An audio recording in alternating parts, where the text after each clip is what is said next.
Hey, Cub fans!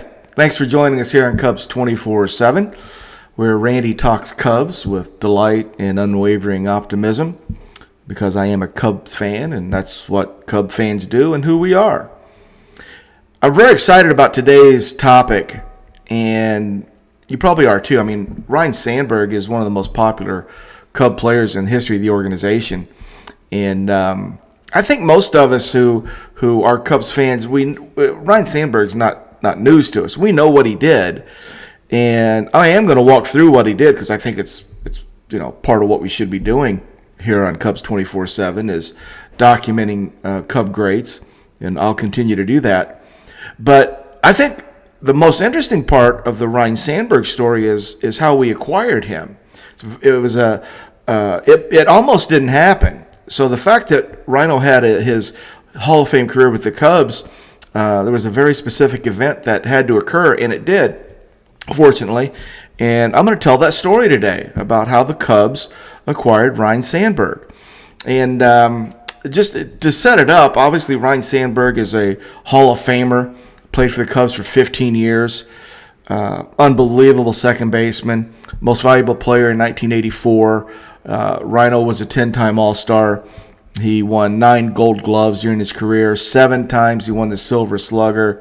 He was even Home Run Derby champ. He was a phenomenal Cub, obviously, one of the all-time greats, and played for the Cubs from 1982 to 1987. He was 6'1", 175-pounder, born in September of 1959.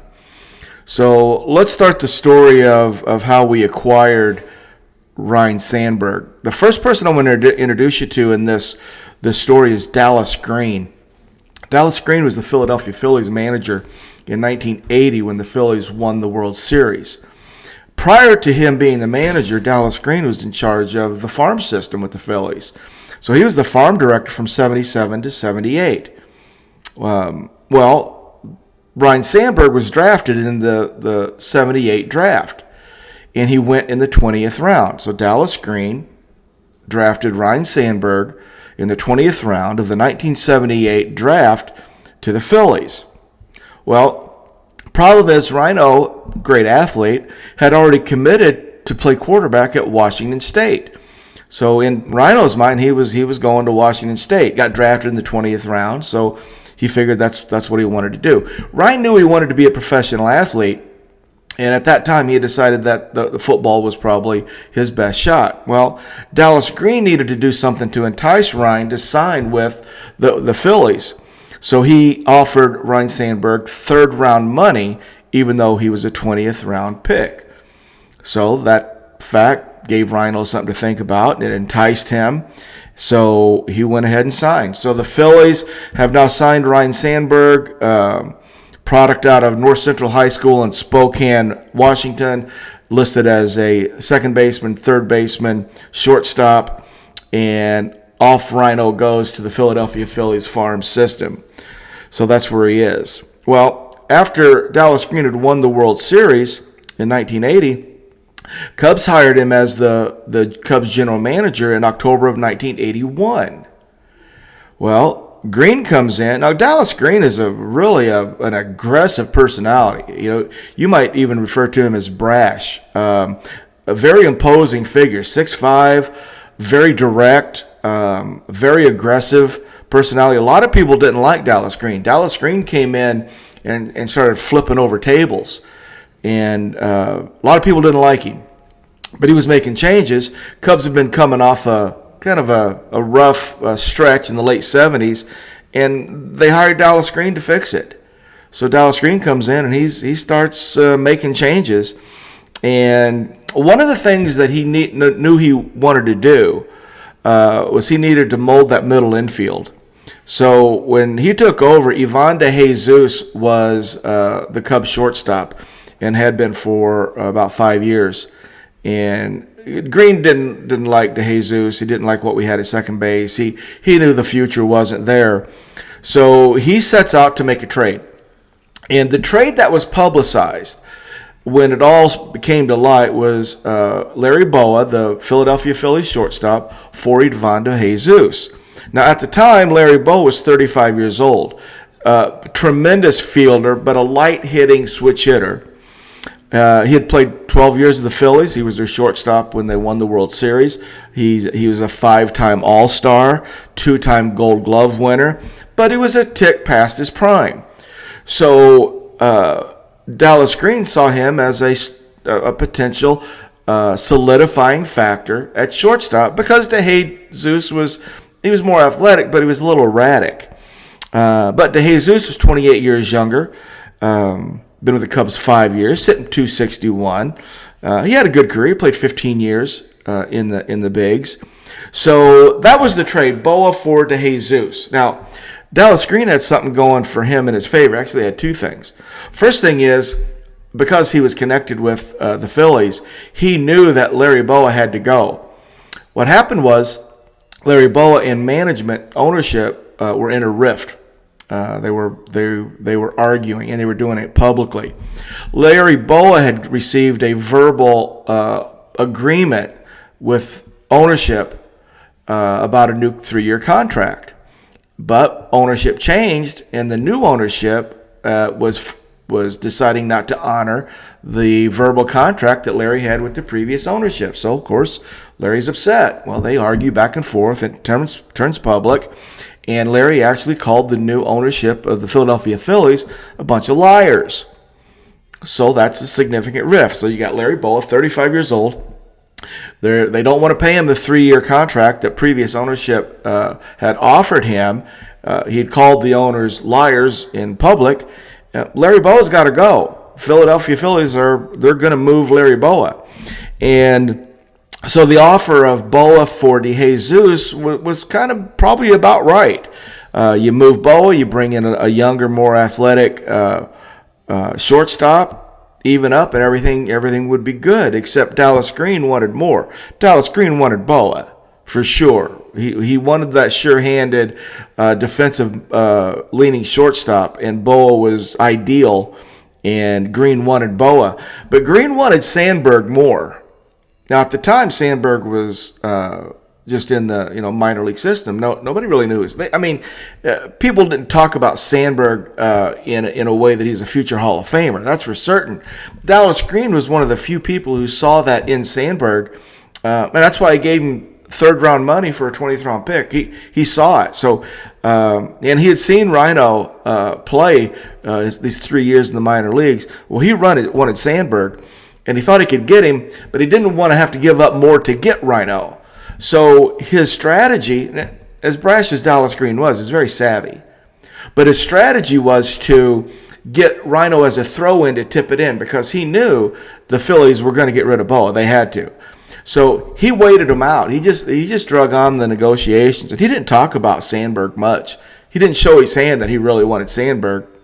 So his strategy was to play him out, let them get relatively desperate where they knew they had to do something and do it quickly, and they would throw Sandberg in just to get the deal done. Well, guess what? That's exactly what happened.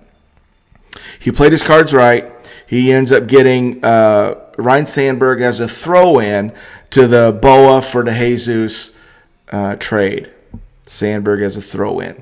And you'll actually see that referred to as Sandberg was just a throw-in on this particular trade. So now Cubs acquire Ryne Sandberg. So what happened? Well, let's talk a little bit about what Sandberg did. Ryne Sandberg had actually made his major league debut with the Phillies in '81. He had played 5 games at shortstop and 1 game at second base. Schmidt was there. So when the Cubs acquired him in 1982, and he started his career, first thing he did was he goes 1 for 36. In 1982. That was a rough start. Ryno at 1 for 36 is probably wondering where he is at this point. But he started at third base. Ryne Sandberg played 133 games at third base. Ryne beat out Ken Wright, the third baseman from the Phillies, who the Cubs had acquired for the Bruce Sutter deal. It was Bruce Sutter to the Cardinals for Ken Wright and first baseman Leon Durham. And I'll talk more about that in a later video. I have some thoughts on that. But Ryno plays third base for the Cubs, and he does fine. He's a fine third baseman. But Green starts to notice that, Ryno's got a lot of range. And they thought maybe he'd be better suited. So toward the end of the year, they called Ryno in and basically said, "You're playing second base now. We need you to be over there." Well, of course, when Ryno went to second base, he found a home. It was obviously tailor-made for him. And so he played the last 24 games of the season of 1982 at second base. And like they say, the rest is sort of history with Ryno. Just a phenomenal second baseman. I believe, and they did. For me, they did the right thing. Ryno at third was good, but Ryno at second was, well, Hall of Fame. Let's talk about his average. What a slick fielder! My goodness, Ryno. Not only did he have he covered ground, he had range, but these hands. I mean, there'd be a sinking line drive that he would pick short hop, backhand. I just have never seen guys do that before. Just amazing hands, tremendous range, very calm and collected, and not a real busy movement. Just a pleasure to watch. Poetry in motion, watching Ryne Sandberg field ground balls.